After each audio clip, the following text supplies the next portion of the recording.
Welcome back to another technical video. Today, I'll be going through your question, answering it, and hopefully finding that solution that you need. Guys, remember to stay just a little bit crazy, just like me, and hopefully find that resolution you're looking for.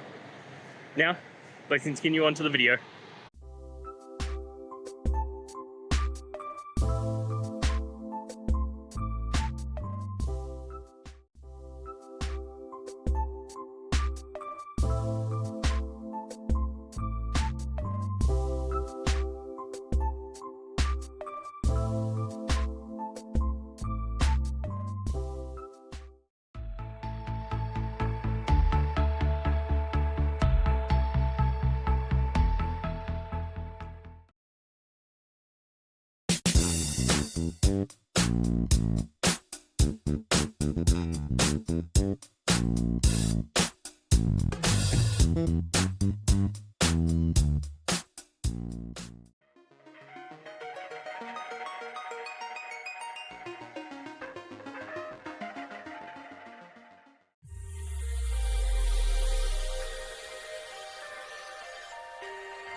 And that's it, guys.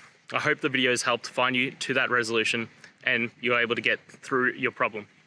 If it did, guys, please hit subscribe. I really appreciate it. It does help me out. And until next time, have a good one.